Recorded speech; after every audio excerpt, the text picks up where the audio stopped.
કોન્ફરન્સથી સંબોધન કરી રહ્યા છે સિદ્ધાર્થજીએ ત્યાં। और यहां उपस्थित सभी साधक साधिकाएं, कुछ स्थल ऐसे होते हैं जिनमें अपनी एक अलग चेतना होती है, ऊर्जा का अपना ही एक अलग प्रवाह होता है। ये ऊर्जा उन महान व्यक्तित्वों की होती है जिनकी तपस्या से वन, पर्वत, पहाड़ भी जागृत हो उठते हैं। मानवीय प्रेरणाओं का केंद्र बन जाते हैं। माउंट आबू की आभा भी दादा लेखराज और उन जैसे अनेकों सिद्ध व्यक्तित्वों की वजह निरंतर बढ़ती रही है। आज इस पवित्र स्थान से ब्रह्मा कुमारी संस्था के द्वारा आजादी के अमृत महोत्सव से स्वर्णिम भारत की ओर एक बहुत बड़े अभियान का प्रारंभ हो रहा है। इस कार्यक्रम में स्वर्णिम भारत के लिए भावना भी है, साधना भी है। इसमें देश के लिए प्रेरणा भी है और ब्रह्मा कुमारियों के प्रयास भी है। मैं देश के संकल्पों के साथ, देश के सपनों के साथ निरंतर जुड़े रहने के लिए ब्रह्मा कुमारी परिवार का बहुत बहुत अभिनंदन करता हूं। आज के इस कार्यक्रम में दादी जानकी, राजयोगिनी दादी हृदय मोहिनी जी सशरीर हमारे बीच उपस्थित नहीं है। मुझ पर उनका बहुत स्नेह था।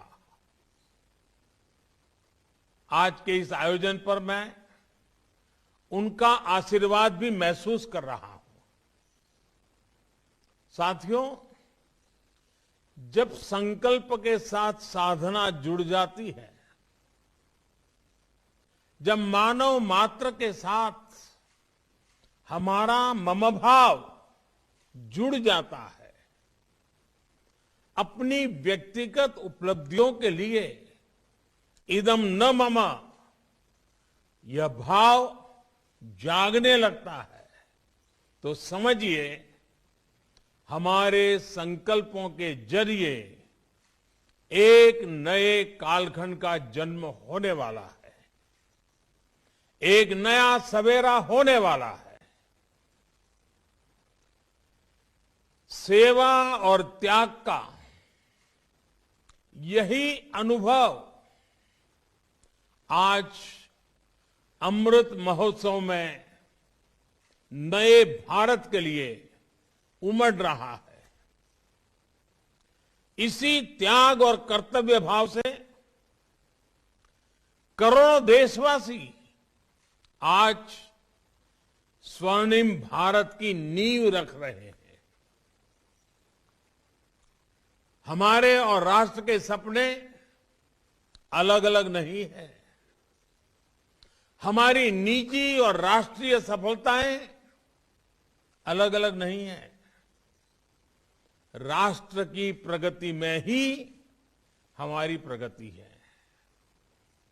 हमसे ही राष्ट्र का अस्तित्व है और राष्ट्र से ही हमारा अस्तित्व है। ये भाव, ये बोध नए भारत के निर्माण में हम भारतवासियों की सबसे बड़ी ताकत बन रहा है। आज देश जो कुछ कर रहा है उसमें सबका प्रयास शामिल है।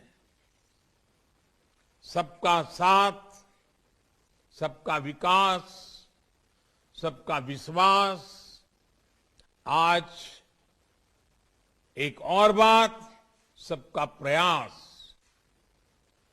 ये सब देश का मूल मंत्र बन रहा है।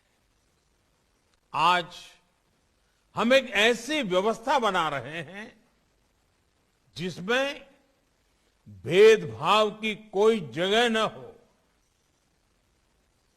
एक ऐसा समाज बना रहे हैं जो समानता और सामाजिक न्याय की बुनियाद पर मजबूती से खड़ा हो।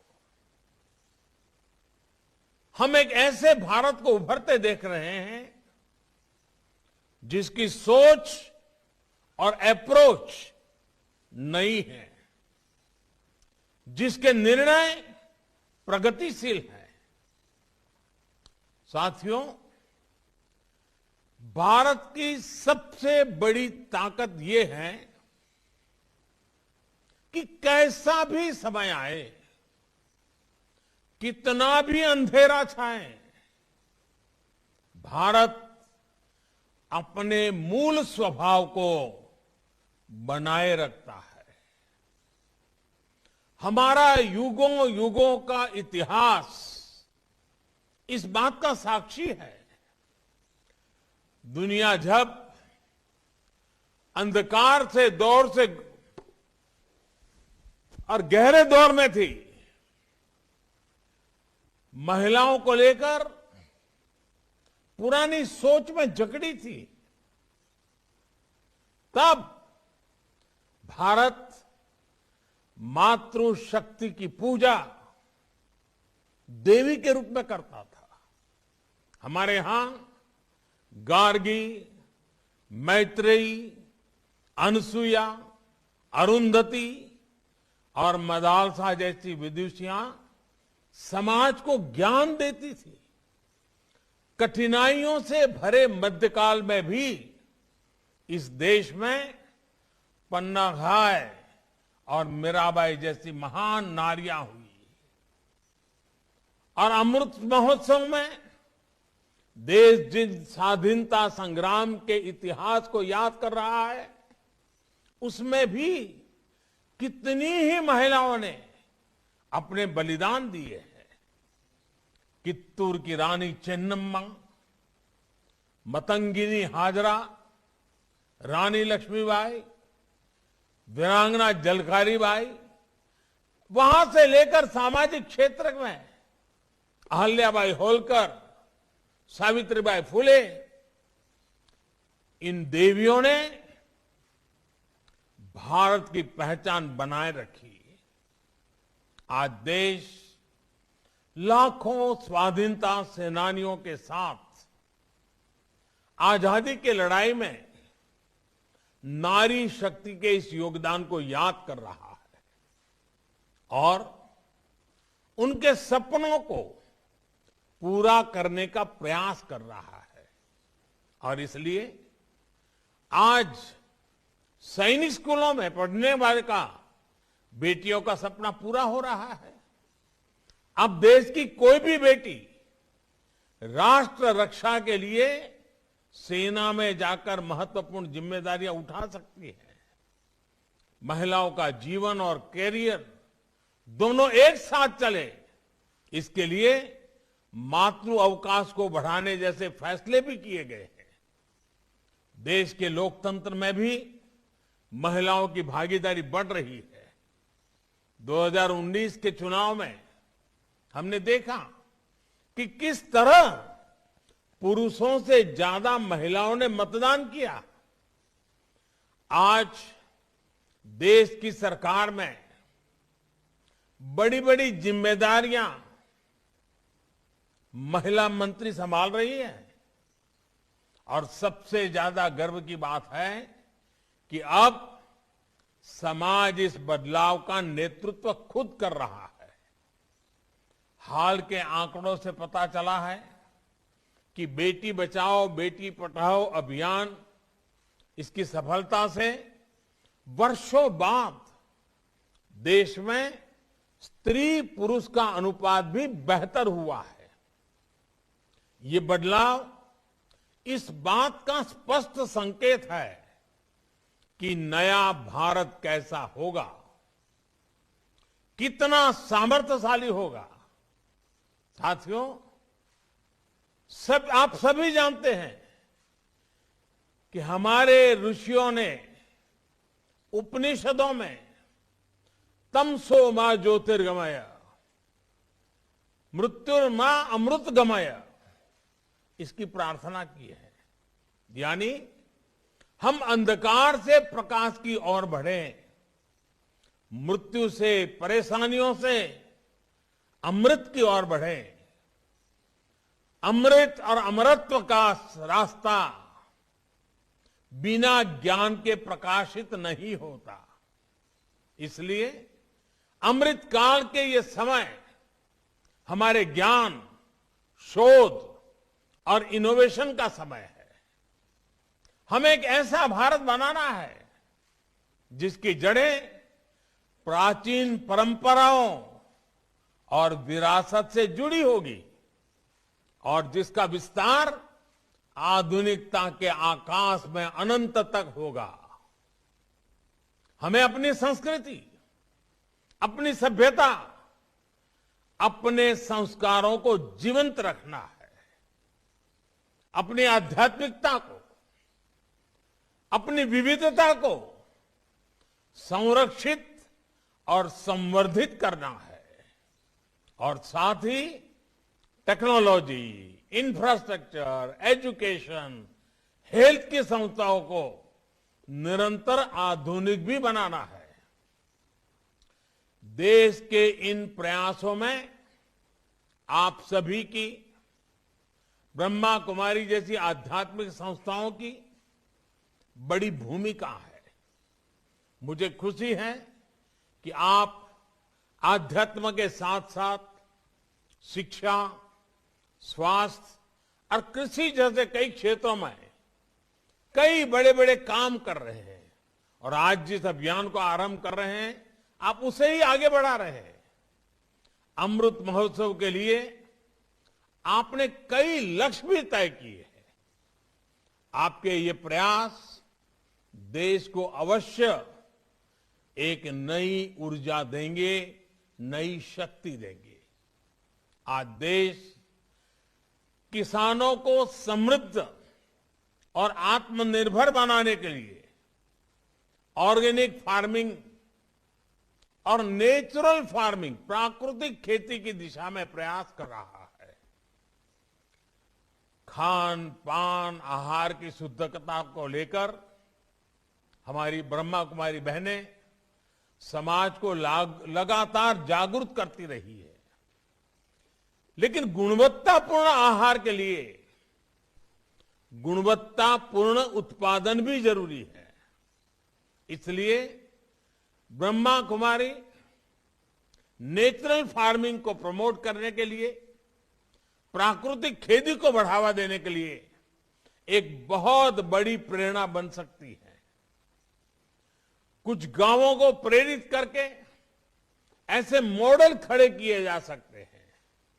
इसी तरह क्लीन एनर्जी के और पर्यावरण के क्षेत्र में भी दुनिया को भारत से बहुत अपेक्षाएं हैं। आज क्लीन एनर्जी के कई विकल्प विकसित हो रहे हैं। इसे लेकर भी जन जागरण के लिए बड़े अभियान की जरूरत है। ब्रह्मा कुमारी ने तो सोलर पावर के क्षेत्र में सबके सामने एक उदाहरण रखा है।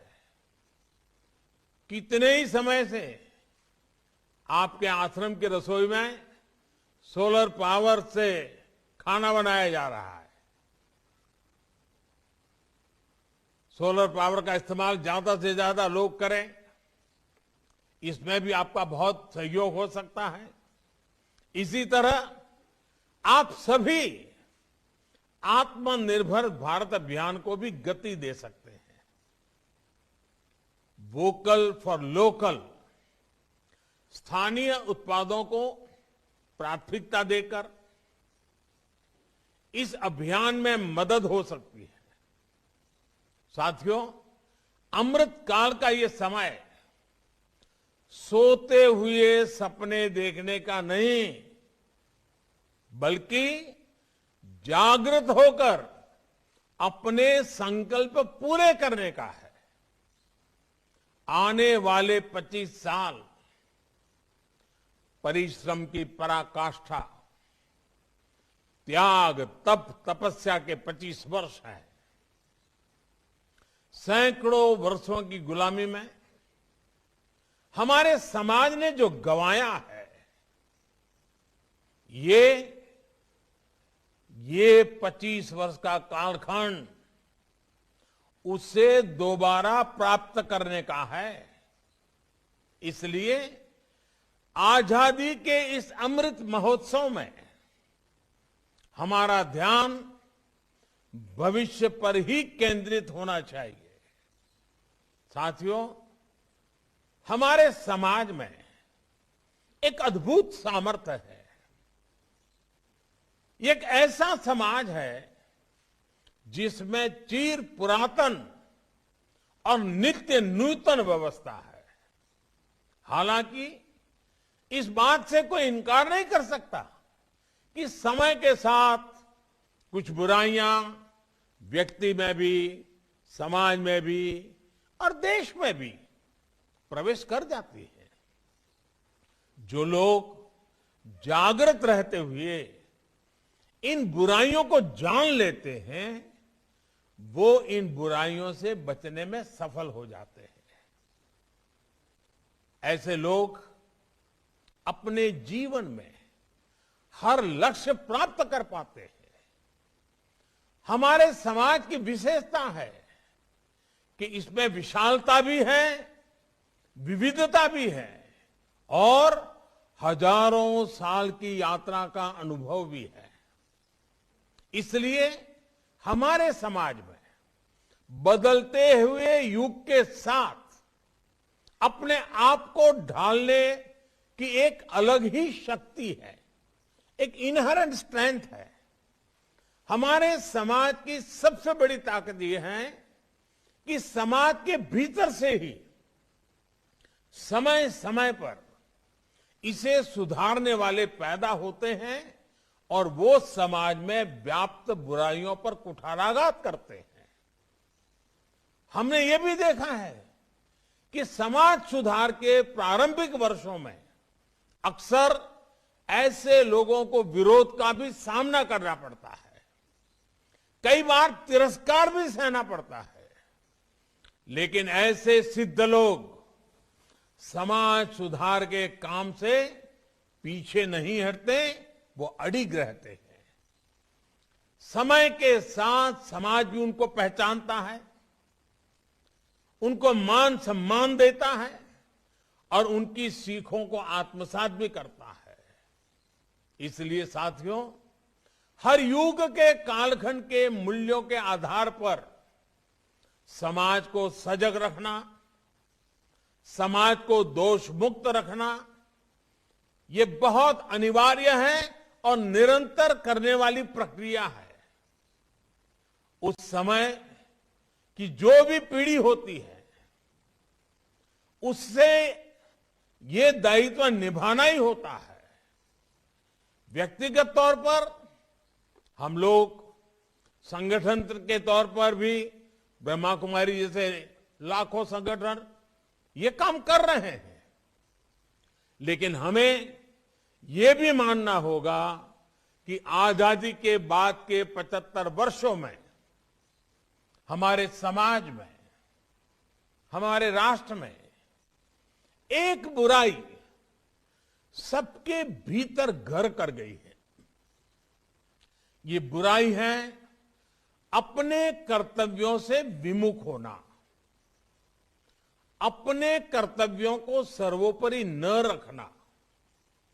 बीते 75 वर्षों में हमने सिर्फ अधिकारों की बात करते रहे, अधिकारों के लिए झगड़ते रहे, जूझते रहे, समय भी खपाते रहे। अधिकार की बात कुछ हद तक, कुछ समय के लिए किसी एक परिस्थिति में सही हो सकती है, लेकिन अपने कर्तव्यों को पूरी तरह भूल जाना, इस बात ने भारत को कमजोर रोकने में बहुत बड़ी भूमिका निभाई है। भारत ने अपना बहुत बड़ा समय इसलिए गंवाया है क्योंकि कर्तव्यों को प्राथमिकता नहीं दी गई। इन 75 वर्षों में कर्तव्यों को दूर रखने की वजह से जो खाई पैदा हुई है, सिर्फ अधिकार की बात करने की वजह से समाज में जो कमी आई है, उसकी भरपाई हम मिलकर के आने वाले 25 वर्षों में कर्तव्य की साधना करके पूरी कर सकते हैं। ब्रह्मा कुमारी जैसी संस्थाएं आने वाले 25 वर्ष के लिए एक मंत्र बनाकर भारत के जन जन को कर्तव्य के लिए जागरूक करके बहुत बड़ा बदलाव ला सकती है। मेरा आग्रह है कि ब्रह्मा कुमारी और आप जैसी तमाम सामाजिक संस्थाएं इस एक मंत्र पर जरूर काम करें, और वो है देश के नागरिकों में कर्तव्य भावना का विस्तार। आप सभी अपनी शक्ति और समय जन जन में कर्तव्य बोध जागृत करने पर जरूर लगाएं, और ब्रह्मा कुमारी जैसी संस्थाएं जिस तरह दशकों से कर्तव्य के पथ पर चल रही है, आप लोग ये काम बहुत आसानी से कर सकते हैं। आप लोग कर्तव्य में रचे पचे, कर्तव्य में रचे बसे, कर्तव्य का पालन करने वाले लोग हैं। इसलिए जिस भावना के साथ आप अपनी संस्था में काम करते हैं, उस कर्तव्य भावना का विस्तार समाज में हो, देश में हो, देश के लोगों में हो। ये आजादी के इस अमृत महोत्सव पर आपका देश को सबसे उत्तम उपहार होगा। आप लोगों ने एक कहानी जरूर सुनी होगी। एक कमरे में अंधेरा था, तो उस अंधेरे को हटाने के लिए लोग अपने अपने तरीके से अलग अलग काम कर रहे थे। कोई कुछ कर रहा था, कोई कुछ कर रहा था, लेकिन किसी समझदार ने जब एक छोटा सा दिया जला दिया तो अंधकार तुरंत दूर हो गया। वैसे ही ताकत कर्तव्य की है, वैसी ही ताकत छोटे से प्रयास की भी है। हम सभी को देश के हर नागरिक के हृदय में एक दिया जलाना है, कर्तव्य का दिया जलाना है। हम सभी मिलकर देश को कर्तव्य पथ पर आगे बढ़ाएंगे तो समाज में व्याप्त बुराइयां भी दूर होगी और देश नई ऊंचाई पर भी पहुंचेगा। भारत भूमि को प्यार करने वाला, इस भूमि को मां मानने वाला कोई भी व्यक्ति ऐसा नहीं होगा जो देश को नई ऊंचाई पर ना ले जाना चाहता हो। कोटि कोटि लोगों के जीवन में खुशहाली न लाना चाहता हो। इसके लिए हमें कर्तव्यों पर बल देना ही होगा। साथियों, आज के इस कार्यक्रम में एक और विषय को उठाना चाहता हूं। आप सभी इस बात के साक्षी रहे हैं कि भारत की छवि को धूमिल करने के लिए किस तरह अलग अलग प्रयास चलते रहे हैं। इसमें अंतर्राष्ट्रीय स्तर पर भी बहुत कुछ चलता रहता है। इससे हम ये कहकर पल्ला नहीं झाड़ सकते कि ये सिर्फ राजनीति है। ये राजनीति नहीं है, ये हमारे देश का सवाल है। और जब हम आजादी का अमृत महोत्सव मना रहे हैं तो ये भी हमारा दायित्व है कि दुनिया भारत को सही रूप में जाने। ऐसी संस्थाएं जिनकी अंतर्राष्ट्रीय क्षेत्र में दुनिया के कई देशों में उपस्थिति है, वो दूसरे देशों के लोगों तक भारत की सही बात को पहुंचाए। भारत के बारे में जो अफवाहें फैलाई जा रही हैं